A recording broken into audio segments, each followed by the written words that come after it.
Geopolitics and Empire is joined by Nick Corbishley, journalist, teacher, and author of Scanned: Why Vaccine Passports and Digital IDs Will Mean the End of Privacy and Personal Freedoms. I've got the Kindle version here, and welcome to Geopolitics and Empire, Nick. Thank you very much, Robbie. It's a pleasure to be with you. Yeah, your work is great. And if I were to write a book on this subject, which for the past 2 years has been the number one thing I've been obsessing over, I would have written the book that you wrote. Scanned is fantastic. I highly recommend people get it. And I'm obsessed with this because for me, it's like if people remember the video game Doom, the BFG, the big effing gun, or the idea of a doomsday device. For me, this is it. The vaccine passport, which is a social credit system. This is like the doomsday device, which, if installed, is like checkmate for humanity. And so, where to begin this story? Could you, start to tell us about your book and your research into this?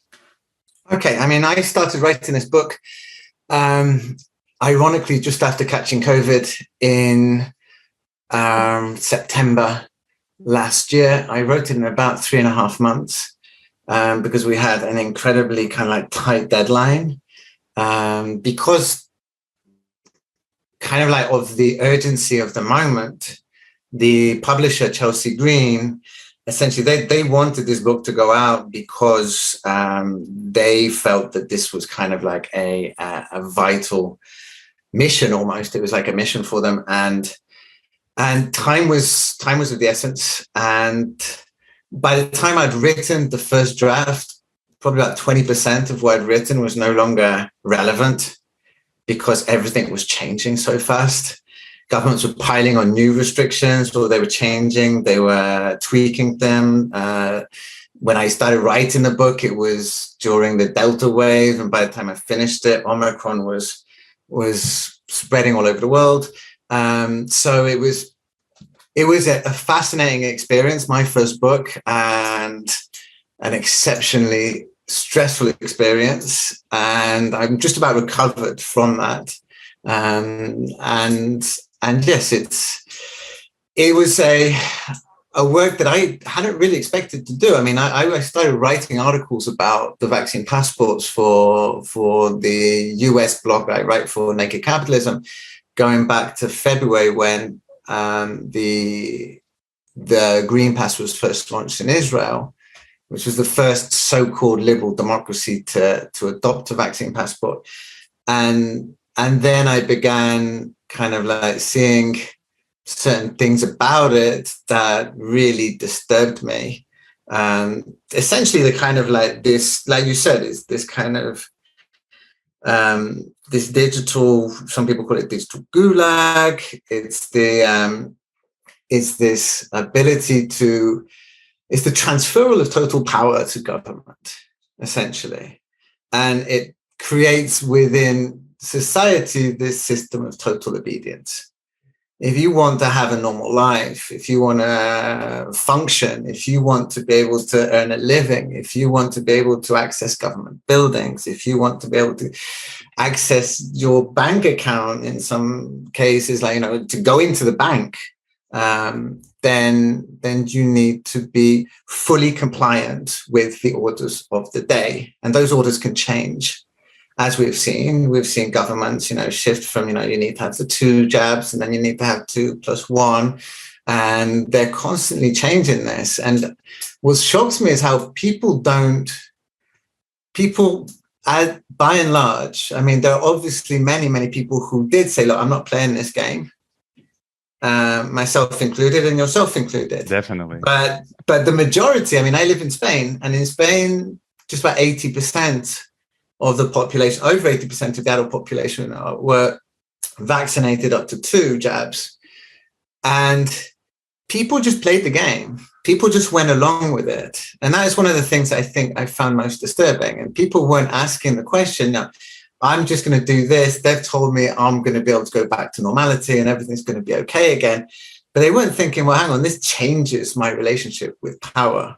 This changes the way I relate to the government. This gives the government can actually say tomorrow, we're going to change this and you have to now do this. And there was just no questioning.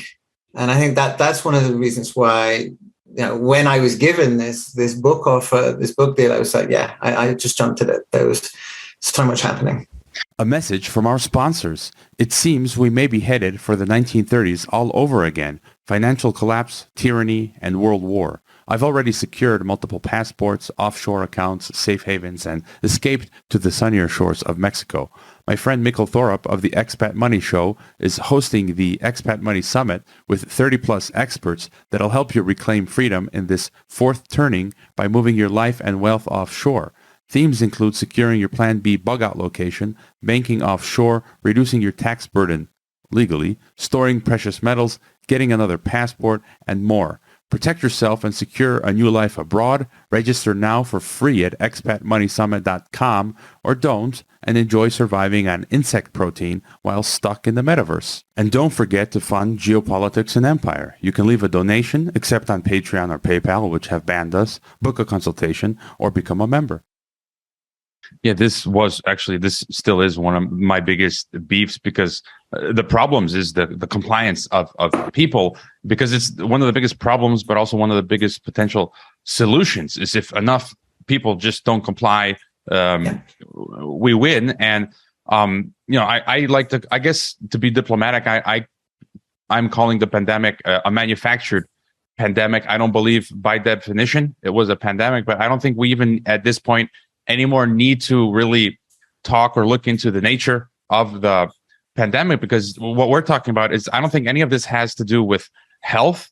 And just looking at some of the things you talk about in your book, it's clear it has nothing to do with health, because they keep shifting the goalposts. First it's two shots, like you said, and then 4 shots, and then 6 shots and boosters. And then they say, okay, you got to take it annually. And then in Canada, it's like not every 9 months now. And then they're saying every 6 months. It's like, okay, like even disregarding the pandemic stuff, it's clear that this has nothing to do with health, just endless shots. And then in some countries, like I was living in Kazakhstan, and friends there were telling me they have the Ashuk app, their COVID pass, and it's good for a year. So, or in Israel was where, if you don't get it expires after a year, and then you're back to square one. But the apartheid system that it creates as well, you talk about that in your book. Many people have been talking about this. I can't help but see parallels to Nazi Germany. I interviewed the Jewish historian Edwin Black. He calls it the algorithm ghetto. We get these the unvaccinated are second-class citizens.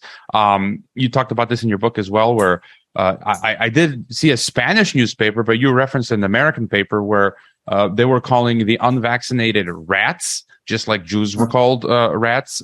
Unvaccinated have been called disease spreaders, just like Jews have been called disease spreaders. And of course, the health pass. I believe like the Nazis first invented the health pass, and here we are with this COVID health pass. And so your thoughts on this apartheid system that they're trying to create?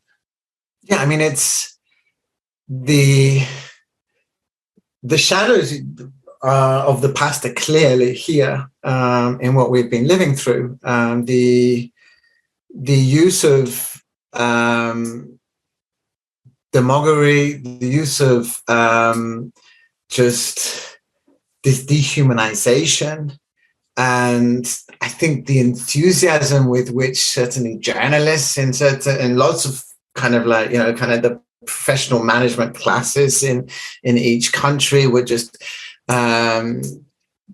it became perfectly possible to use these kind of words, like you said, rat, which is a horrifying thing to use, a horrifying word to use to describe a person. But I've heard worse things as well, and that kind of like that when that becomes perfectly acceptable at the upper echelons of society, within the kind of like the thought leaders, and it trickles down. And so people kind of like begin doing the same. And we lived through that. We were unvaccinated, and my wife and I, we basically knew about 3 or 4 other people within our entire social circle in Barcelona who were also unvaccinated. And for a period of time, friends of ours just treated us like scum. And they were like, when we got COVID, a couple of Mexican friends were just bombarding us with text messages saying like, have you got the secuelas? They kept saying, have you got the sequelas yet? Just desperate for us to hear that we were basically knocking on death's door. And they were it was like this desperate need for that to be the case, because that's what they were being told. They were being told, if you, at that time in kind of like August 2021, they were being told, like, if you are unvaccinated, you are in serious trouble. Whereas if you're vaccinated, you're safe as houses. And and that just seeps down. People accept this kind of talk. I wrote, there was this one very, very respected journalist in the UK called, I should remember his name, Andrew something. It will come to me. But I mean, like, he's kind of like he's been in the business for decades. He presents programs on BBC. He's been an editor at some of the major newspapers. He's about as establishment as you can find within the journalism profession. And he published this article, which was basically more or less saying, we are perfectly legitimized to hate the unvaccinated for robbing us of our freedoms. And it's the most staggering, for me, that was the most staggering argument to see, because it was the exact opposite. The only segment of society that was actually standing up for freedoms and have been standing up for freedoms over the last year and a half are the people who have refused to play the game. Whether it's for health reasons or whether it is for ethical, political, philosophical reasons. These are the people who have said, well, hang on, we don't want to comply to everything that is demanded of us. Whereas the vaccinated have generally, by and large, played along with everything that's been demanded of them. And that has been where we've seen the gradual but ongoing erosion of basic freedoms. Yeah, that ostracism you talk about, I sensed it in Mexico. I feel in Croatia, there's a little bit less of people buying the narrative than, let's say, Mexico. But I didn't feel really bad ostracism. But yeah, most people that I knew, like yourself, were vaxxed, and then they kind of looked at you like, oh, they didn't say it, but you could kind of read their reaction, their body language, where, oh, you're one of them. You're one of those people that don't want to be injected because the government told you to. And I keep referencing this point. When I came to Mexico over a decade ago, people were like, everyone says, yeah, the government's corrupt. The narcos work with the government. The government extorts and kills us. And I use this example. Ayotzinapa, the 43 students, university students, some years ago, where the federal police, these students were protesting or whatever, and the narcos weren't happy, I don't know. And these federal police took these university students, handed them over to cartels, and they were exterminated. So do you think the government cares about our public health? Let's say the Mexican government? No, they could care less. They're literally killing us. And then the next day they snap their fingers and say, oh, pandemic, public health emergency, we care for your health now. I don't buy it. And so how do Mexicans, as this example, this cognitive dissonance, where one day they're saying, oh, we don't believe the government, and the next day all of a sudden they believe the government? It's nuts. And it's like Stockholm syndrome. But another point you talk about in your book is the anti-constitutional nature of all of this. In almost every country, I know in the US, is completely against the Constitution. These pandemic measures, lockdowns, quarantines, vaccine certificates is against the Mexican Constitution. You were citing the EU. I'm an EU citizen. And the EU Charter clearly says, you can't discriminate, related to medicine, to free travel. So it literally says that, yet they're defying their EU Charter. And in Mexico as well. I think you mentioned in your book that maybe if this was like a really bad pandemic, this would be justified. I personally don't think there's any justification for these measures because they're so unconstitutional. And I was telling you, even the governments are now trying to change the Constitution to legalize these crazy measures. And so your thoughts on, and people being fired from work, again, that's completely unconstitutional in countries all around the world. And so, your thoughts on this. Yeah, I mean, the EU has been a fundamental piece in everything because the EU was I think it was the second, you could say, like jurisdiction in terms of a supposedly democratic, liberal polity to go ahead with the vaccine passports. And because of its nature, because of the way it's structured, it was able to just from top down, just say like, right, we've got these green passes. You now have to apply them. And even then, I think that they kind of said, yeah, but you can't, in the small print, said, yeah, you're not supposed to discriminate with these. Where since it was obvious it was about discrimination from day one. But yeah, I mean, like within weeks, governments the French government was saying like, you can't have a coffee outside on a terrace, even though by then it was clear as day that you are perfectly safe, almost perfectly safe. Your chances of contagion while outdoors is almost non-existent. I mean, like there was no logic to it, and I think that in the EU, a disturbing element is just how little governments and courts have pushed back against these anti-constitutional moves by the executive, whether at the kind of like block level or whether at the national level. I mean, like I know of only two examples, which was in Spain. There was a case brought, I think it was in Andalusia, against the constitutionality of the vaccine passports, and that actually went to the Supreme Court. The Supreme Court, yeah, actually this does look rather unconstitutional. We're going to block it. And then a month later, the same court said, well, actually, yeah, we're going to overturn it now. And it was like, what the hell? So one day it's unconstitutional, a month later, you decide that constitution doesn't matter, effectively. And a similar thing happened in Belgium towards the end of last year, where I think it was a court in the Wallonia region of Belgium. They basically said that, they said that this was unconstitutional. And I think that, again, that was just overturned by a court that was higher up in the system. And this is about it. Whereas, I mean, I think that that's where the US has a certain degree of certainly a lot more checks and balances. There are a lot more blocks on this. It's not going to be it's not as easy in the US to do this sort of thing as it has been in Europe. I think because in Europe, so much of the sovereignty of each country has already been kind of like usurped and just basically made to vanish into the ether.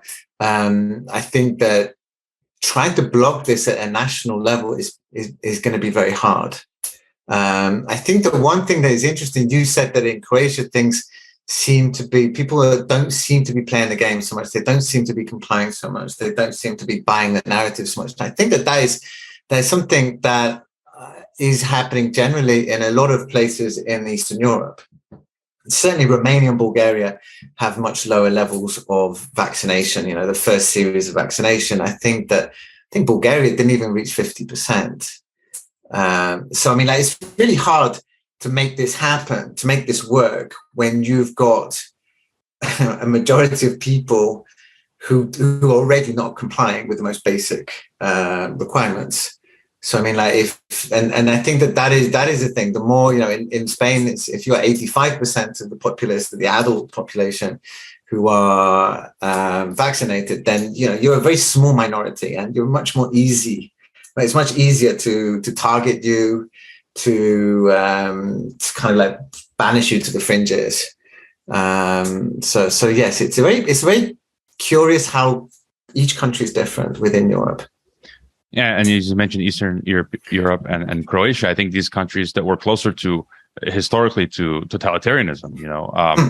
I think maybe it's that historical memory that gives them a little more skepticism. And I think where a lot of these local and all these different countries like Mexico or US and Europe, these elites have captured politicians, not just at Trudeau and Mark Rutte of Netherlands and at the top level, but this is not being talked a lot about, but I feel from my view in Mexico that, we were talking about AMLO, where AMLO seems to have pushed back. He can't do everything, and you've got all these interests around him in the administration that have been captured by Big Pharma or whatnot.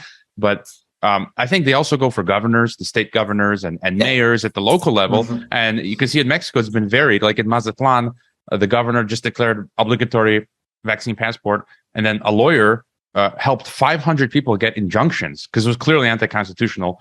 And finally, like after 500 people got injunctions, the shops stopped demanding the vaccine certificate.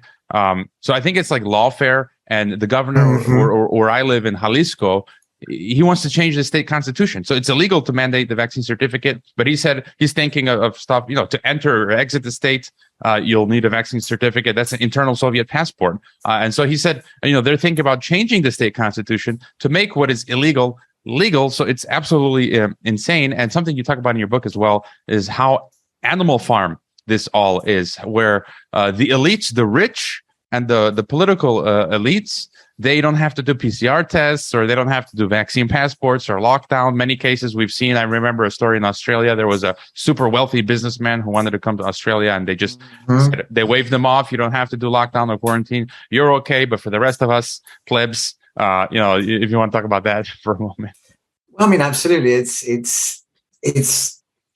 It's another reason why you would hope that the vast majority of the people in each country would be like, oh, what the heck is this? This is giving kind of an unfettered power to government and elite that we don't trust. It's like you were saying before, we don't trust this elite. They've been shown not to be worthy of our trust. Yet we're going to go along with a system which gives them kind of like unprecedented power over our lives.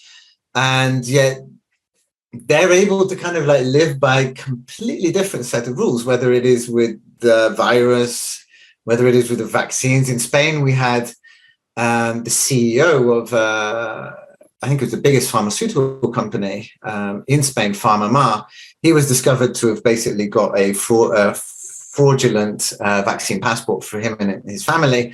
I don't know what sort of punishment he is now facing, but I can imagine it's probably not the sort of punishment I would be facing if I had been caught doing the same thing.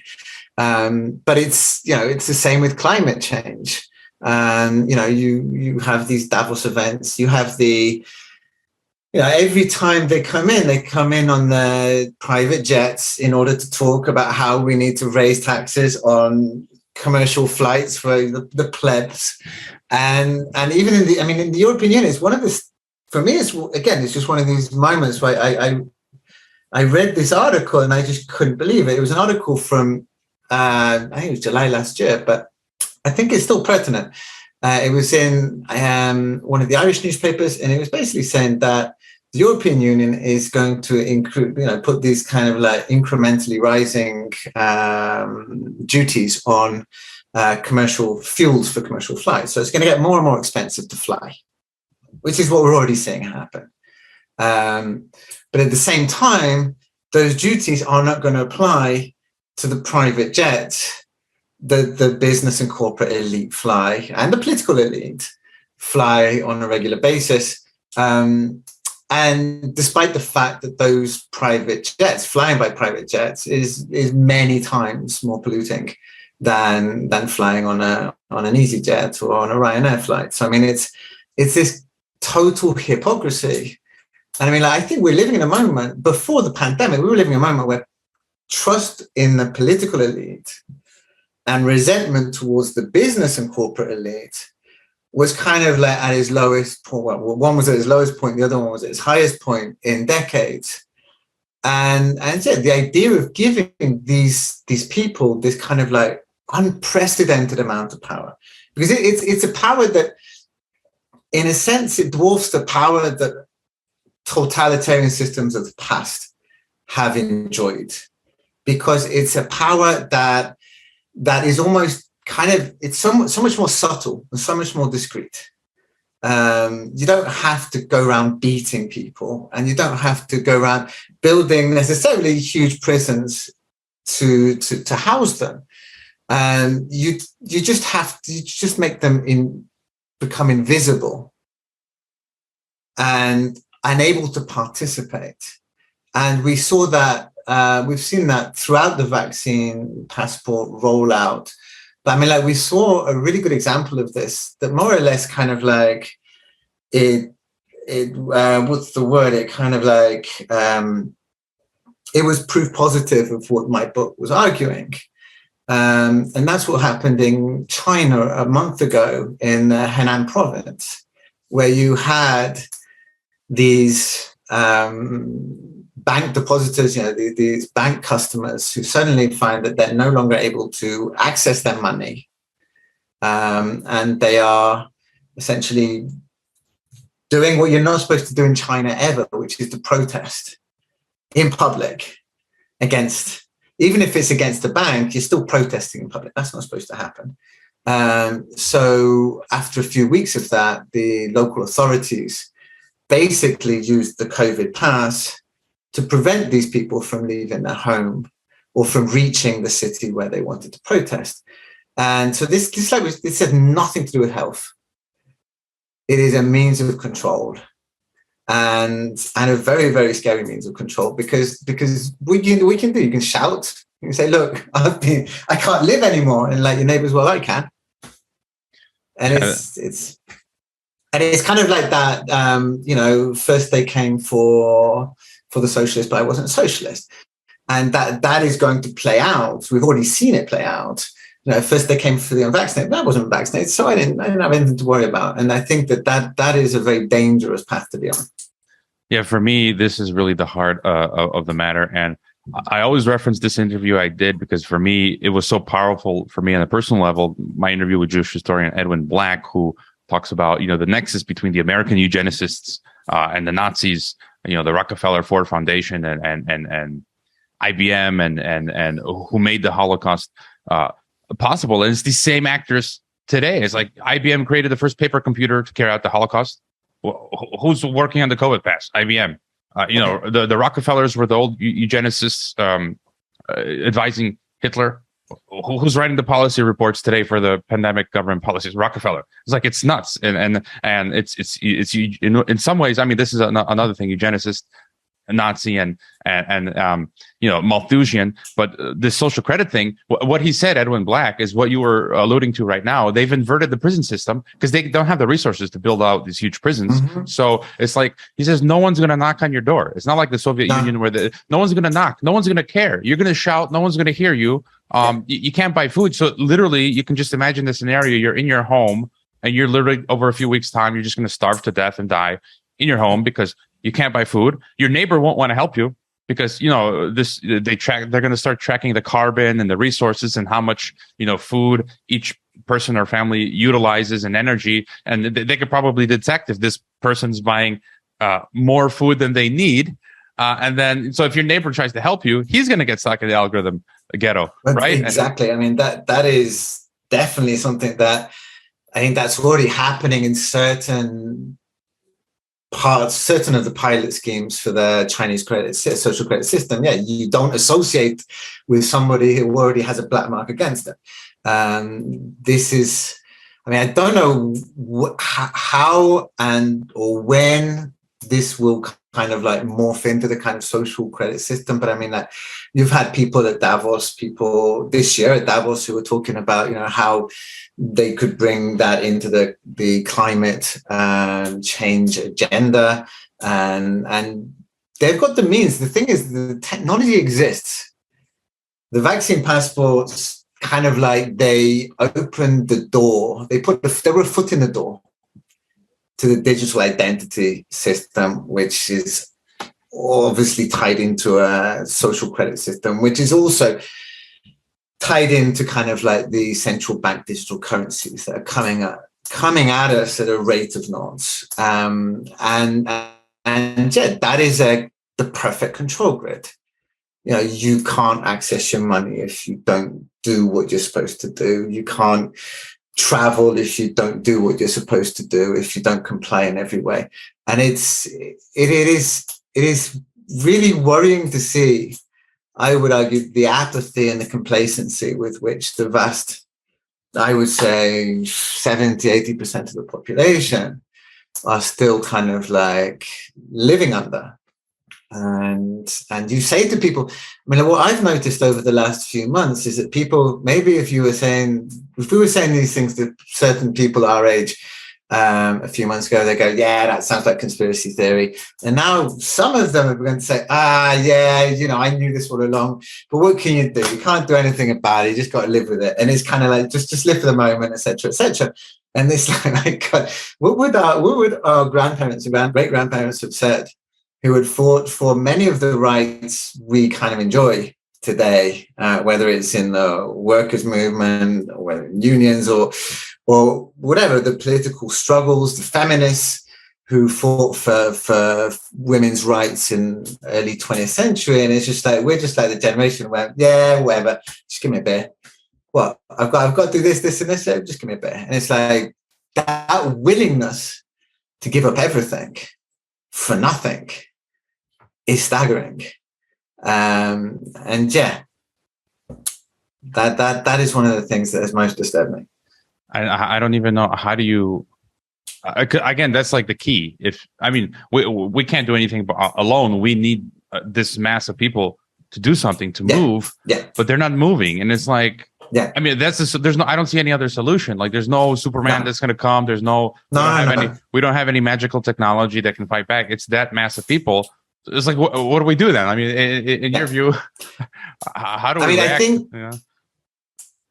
I think that, one thing that I did with my book is, like, I got my father to read it, because my father, like, we had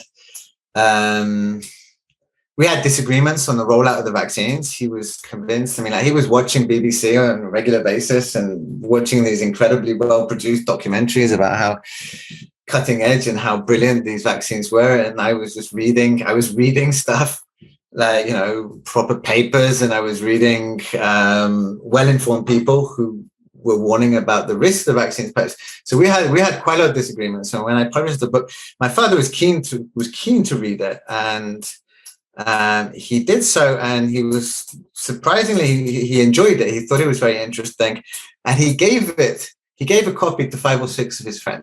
So this is somebody kind of like in a small town in the Midlands, in the West Midlands of England, and sort of like 70-year-old people, middle class, upper middle class, and they read it, and they said, like, we didn't know anything about this.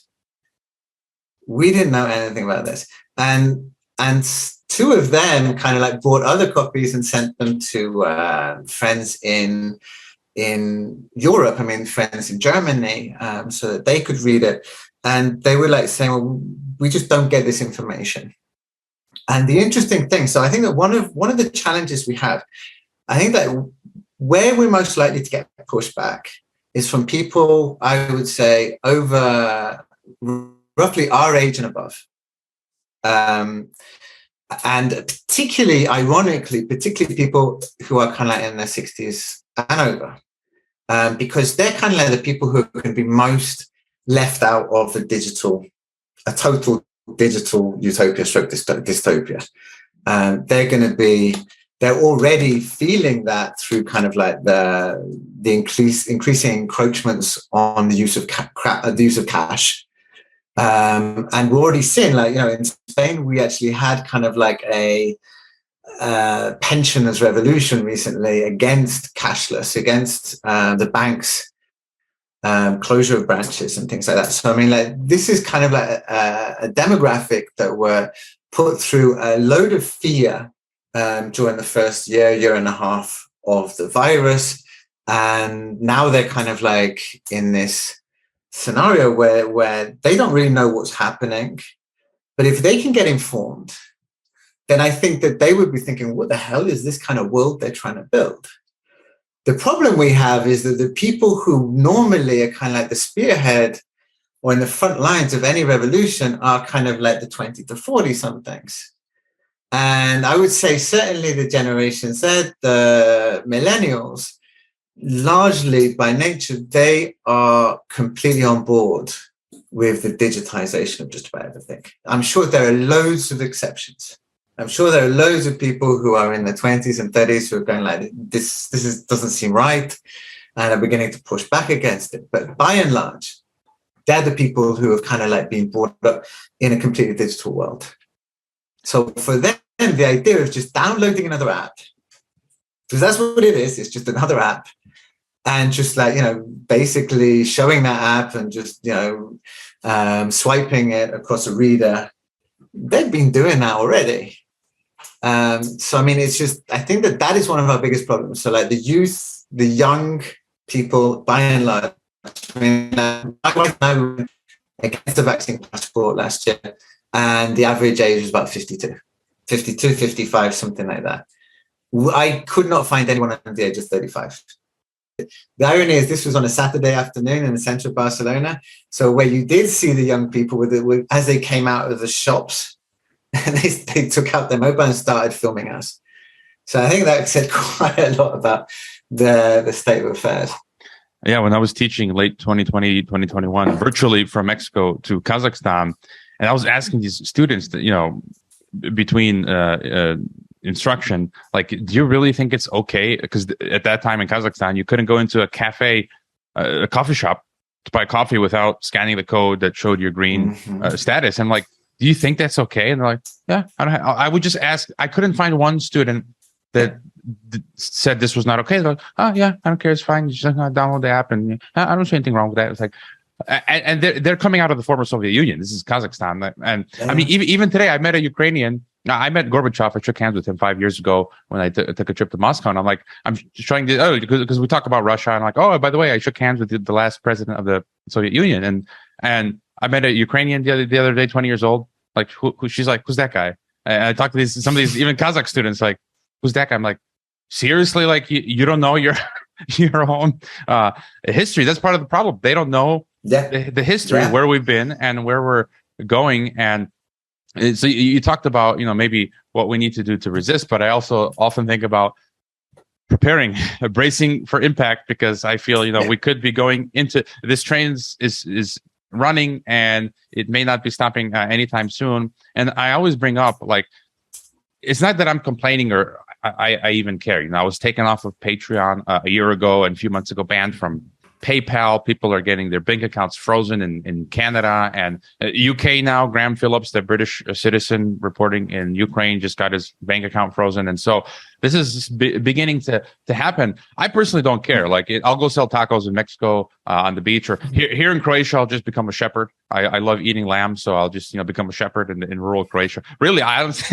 don't care. But it's like you said, they're going to start adding on to the vaccine passport requirements. They're going to link the CBDC. I mean, I'm already reading about people like religious people, Christians, politicians, who just merely by posting a quote from the Bible on Facebook, they're losing their jobs. In this happened in Mexico. It's happening in Europe. And so that's that social credit system where if you disagree on social issues, on medical issues, on war, foreign policy, that digital passport will then shut you off for any number of these reasons. What you were saying before, if they came for, it was a Martin, I forget his name, who came up with that piece years ago. Cardinal, I know he was a pastor, beginning with N. His name with the N. I can't remember the last name, but so I guess my point is that I feel that in a few years, soon, I'm going to be financially penalized, and people like us, and maybe we'll have our bank accounts frozen, we're not allowed to travel,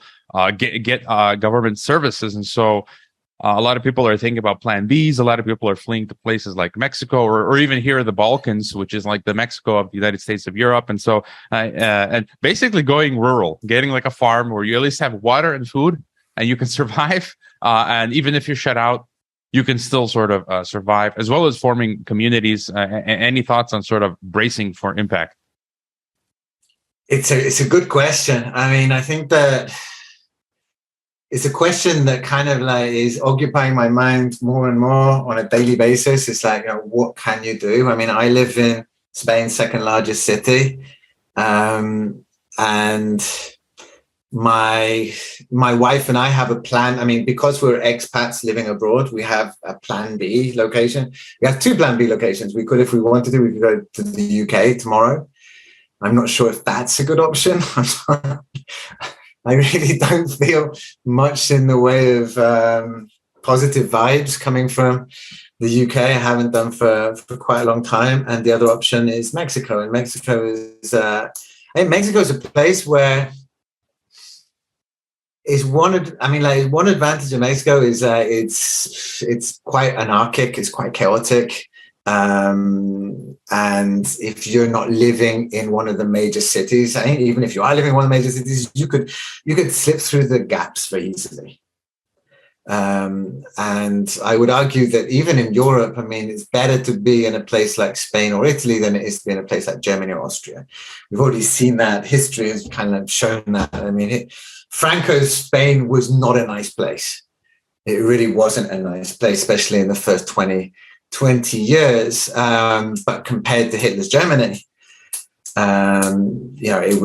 it was a much nicer place, and the same could be said of Italy, Mussolini. I mean, something about Latin cultures, they're not as compliant by nature or as obedient, so there's more likely to be ways of avoiding it. But yeah, I think getting away from the cities is clearly a good idea. I'm not sure. The one thing that I'm very interested to know what will happen is, if all this plays out, where will cryptocurrencies fit into this? And I think that is, I'm not in any way an expert on cryptocurrencies. I'm not invested in cryptocurrencies. I don't have any cryptocurrencies, but I mean, I would be intrigued to see, because I mean, like, if central bank digital currencies do come into effect, it basically means that probably cash is either not going to exist anymore, or it's going to exist, but you're going to basically be penalized for using it. In which case, it's not going to be a very viable. You're going to probably end up losing money at a quite fast rate if you are using cash. So how do you avoid that? You know, there's got to be a means of exchange if you are kind of living out of the system. And that, I imagine that cryptos will play into that, but I'm just not sure how that will play out. But yes, I mean, I hope we don't move to a barter society. I hope, but there's always that as a possibility. Humans have survived in that way. I mean, like, cigarettes became a currency at the end of the Second World War in certain places. There will be a means of exchanging something for something. So I'm hoping, I mean, like I said in my book, I really do hope that this can be averted. But as each day goes by and I see, number one, how easily the media still manage to kind of like dominate, the mainstream media managed to dominate the public conversation and to shape the thoughts and the ideas of the vast majority of the people.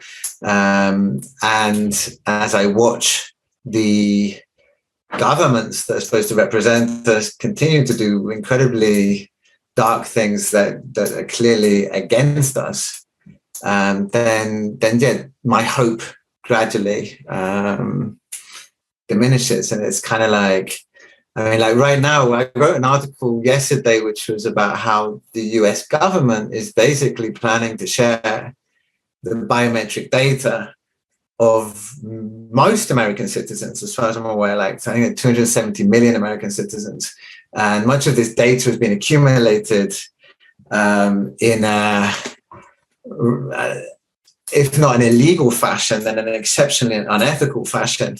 And they're talking about sharing that with its allied countries in Europe, Australia, New Zealand, and other places in the world. So you kind of like getting this, you know, this grid is going across borders, and you're seeing, and if you are, so say Croatia is one of the 40 countries that benefits, that is part of the visa waiver program in the US, which means that Croatian citizens can go to the US without a visa for up to 90 days.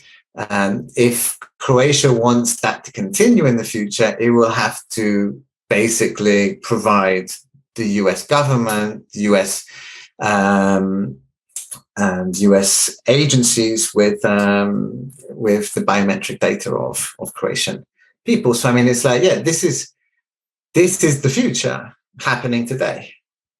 And so the more you see this happening, the more you see it happening in total silence, in total radio silence, the more you realize that trying to stop that, unless there is kind of like this, what's happening in the Netherlands, or what's happened recently in Canada, unless that does blossom, which there are signs it could.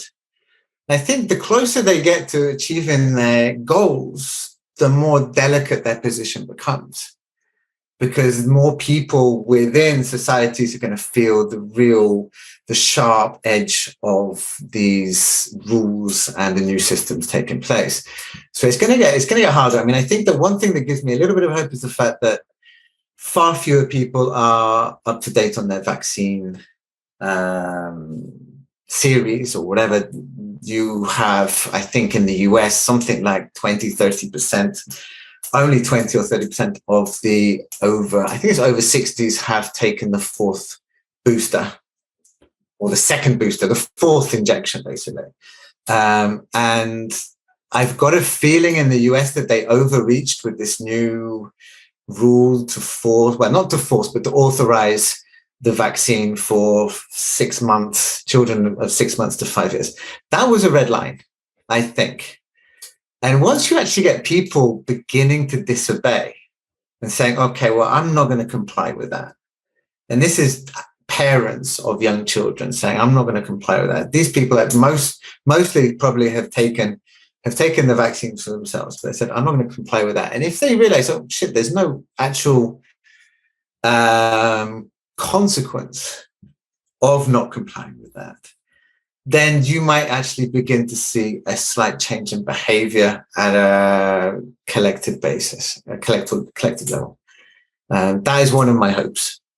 Yeah, I am seeing more people refusing that I've heard have taken 1 or 2 shots that are refusing to go any further. And you're like the second person who I have read. I read your article from Naked Capitalism today that mentioned this about how this US DHS sharing of biometrics and data with EU. I interviewed Todd Miller on Geopolitics and Empire. I don't know if you've read his book. I highly recommend it. He calls it the border security complex, and this is another piece. This is really another piece to the puzzle that he outlines. Todd Miller, I forget the name of the book, Empire of Borders or something like that. But he explains how you've got in the U.S., after 9/11, the Patriot Act, TSA, this high-tech biometric style system for the entry and exit of the borders. Now foreigners going into the U.S. need to give up their social media accounts, and they can just confiscate your cell phone and laptop and scan and download everything. This sort of thing. Mm-hmm. This kind of, if you think about the big picture, you step back, that you've got the digital passport, and then this global border control system really connects with that, so that if you got a bad social credit system, then you can't enter the country or leave the country. And so what he talks about, which you alluded to in your article, is how this is shocking. The U.S. government and TSA and all these agencies, DHS, are financing, advising foreign countries, all these crazy Middle East, Africa, Europe, Latin America, all the foreign countries, Asian countries. They're coming to the U.S., or the U.S. is opening offices in these countries to help these countries develop the same systems. So it's like they're literally building out the prison planet. And it's going to be exit entry controls based on your digital passport. The wealthy, they'll be able to, as you were talking about in your book, the animal farm. Well, I mean, the aspect of the animal farm, they'll be able to skirt those restrictions, but the rest of us will be completely screwed. And just on your point of crypto, I'm still on the fence, but I'm still holding to my theory. I'm happy to be proven wrong. And, if it is the case, but I feel Bitcoin was a globalist Trojan horse. And the purpose of it was to be a bridge for the CBDCs, get everyone excited with all the money you make, and then ease us into this cashless society. Because if they just flip from cash to, hey, we're going to CBDCs, people are going to be like, what are you talking about? But then they got us all excited with cryptos. That's kind of easing the way. I could be wrong. Maybe. No. I mean, I've held more or less the same opinion over the last 10 years. I mean, I think that it's a perfect Trojan horse. It's a perfect way of conditioning people to the idea of digital money. It was also a perfect way of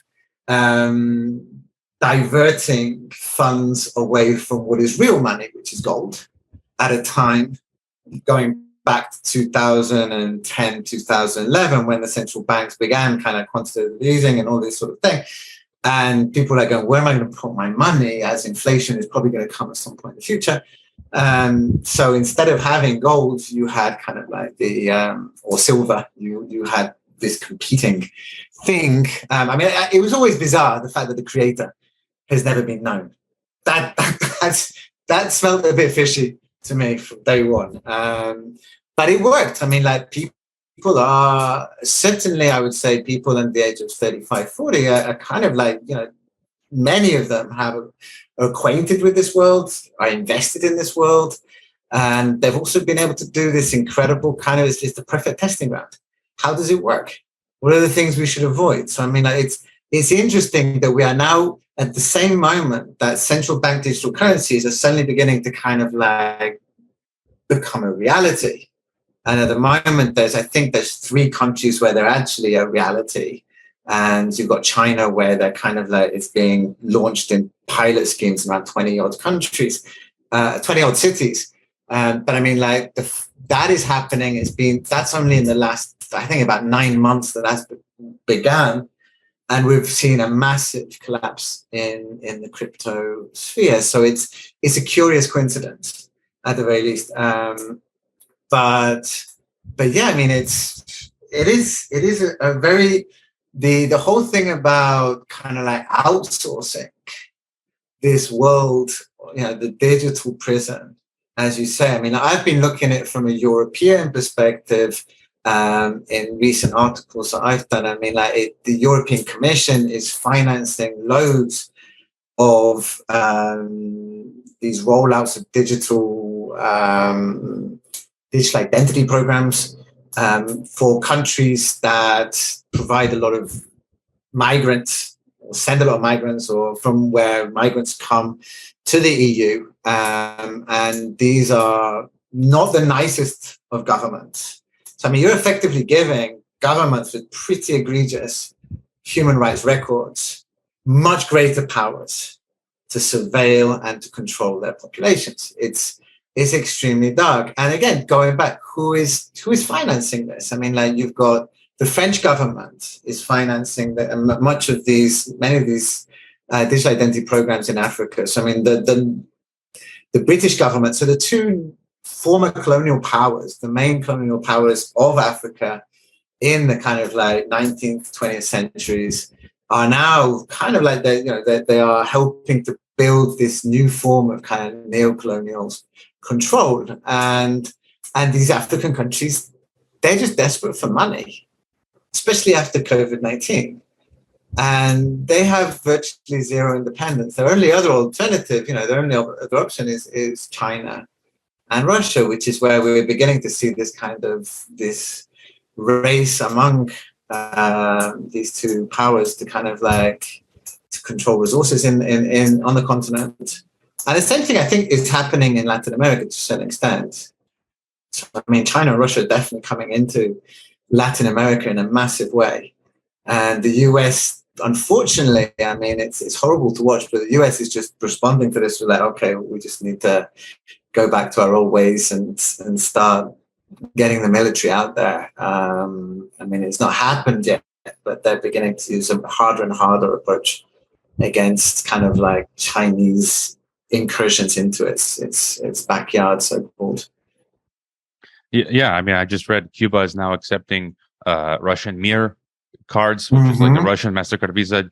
China is building, in Mexico, they're building out trains and railroads, and a lot of these trains are Chinese. And so, yeah, perfect example. And what you mentioned about gold, just yesterday or the day before, the renowned economist Richard Werner was saying exactly what you said about how gold, crypto stole the thunder of gold. And he was kind of alluding to the same thing we're talking about, that it's that was its purpose, and how gold has not moved as crypto took the money, the money that should have gone into gold and moved gold has gone into crypto, and maybe the elites are buying gold, but he's alluding to the point where crypto would, at some point, it's going to crash, and gold will probably go up. So maybe you want to be buying gold. And any final thoughts then for us? Yeah, I mean, I think that is it's an interesting thought. I mean, like the gold is probably going to go up quite significantly because, as J.P. Morgan, said well over 100 years ago, the real money is gold. But we've managed to convince a whole generation that bits on a screen, computer bits are as good as, if not better, which is some accomplishment. I think that final remarks. I mean,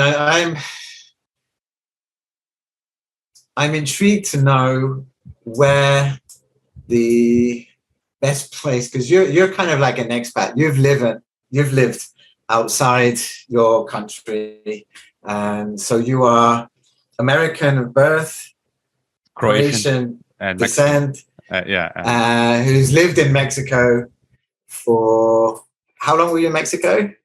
A decade, but I'm also naturalized. But I'm a proud Mexican citizen.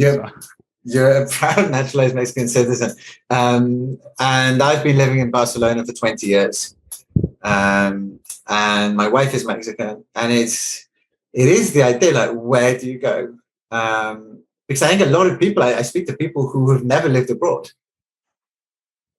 and yet they're kind of going, I don't want to be in my country anymore. Where should I go?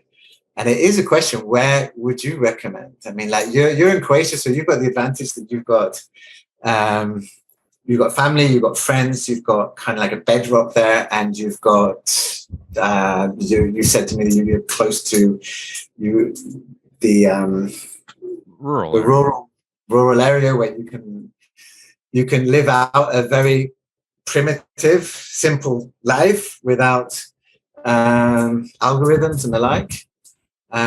Would you recommend anywhere else? I mean, I would turn my remarks into a question.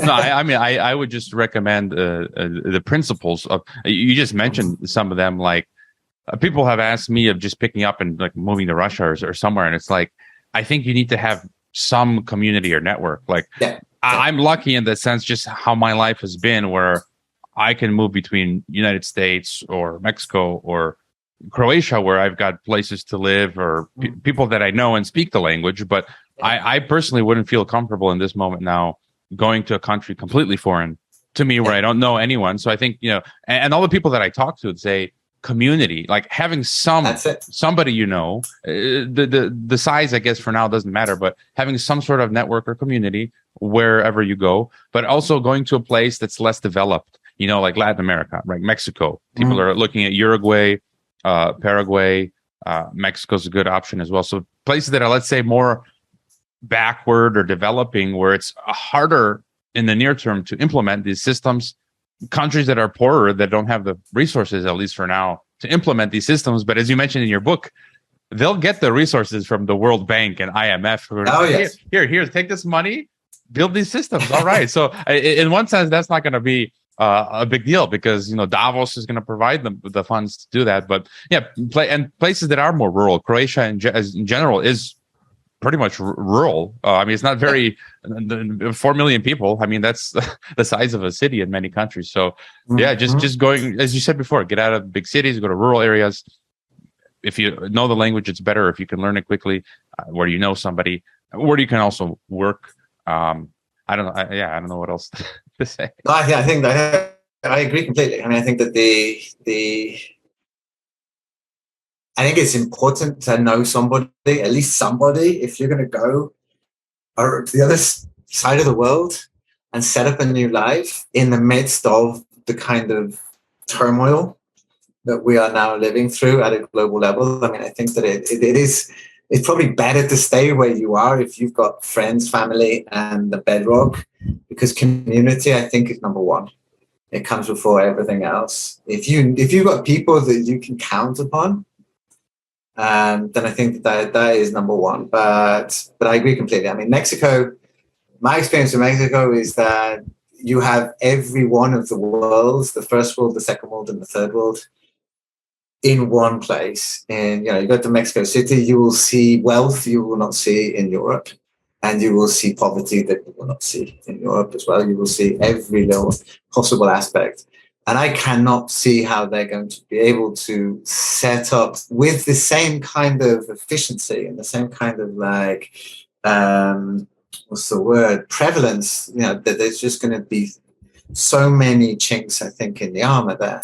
There are going to be gaps that you can fall through into, which are going to be harder to find, I think, in many parts of Europe, certainly in Western Europe.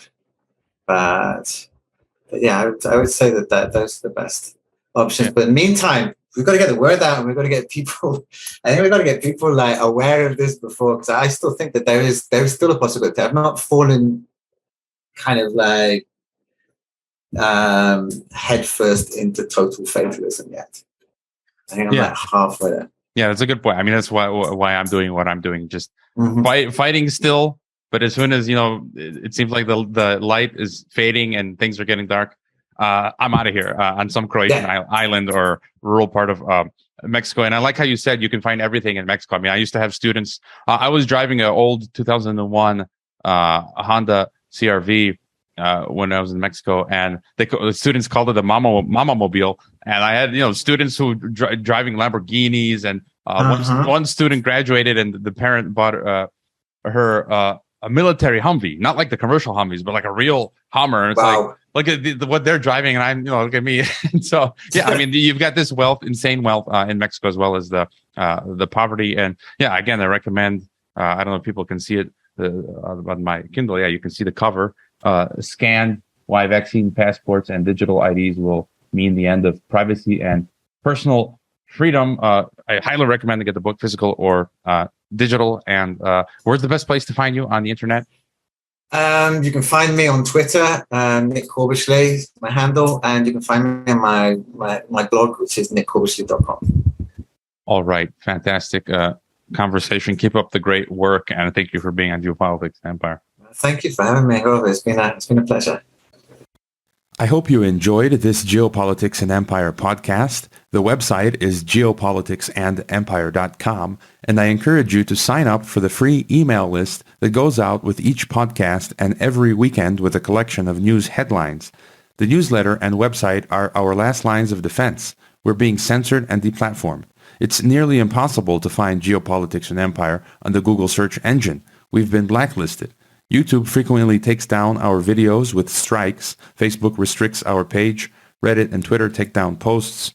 And after the Associated Press mentioned Geopolitics and Empire in a 2021 article co-written with NATO, our Patreon account was terminated. Vimeo also terminated our Pro account. The best free way to help Geopolitics and Empire is to leave a review on Apple Podcasts or elsewhere and subscribe to all of our media channels. You can find the video broadcast now on 5 platforms: Odyssey, Rockfin, Rumble, BitChute, and Brighteon. You can find the audio broadcast on the podcast ecosystem: SoundCloud, Apple, Spotify, and so on.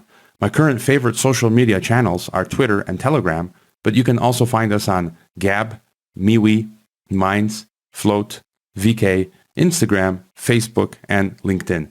Finally, Geopolitics and Empire is in dire need of funding to continue. You can leave a donation, purchase a consultation with the host, or become a member to receive additional benefits. We also produce a weekly broadcast called Dissident Thinker for members and Rockfin subscribers only. We will continue to fight the good fight come hell or high water. Thank you for listening.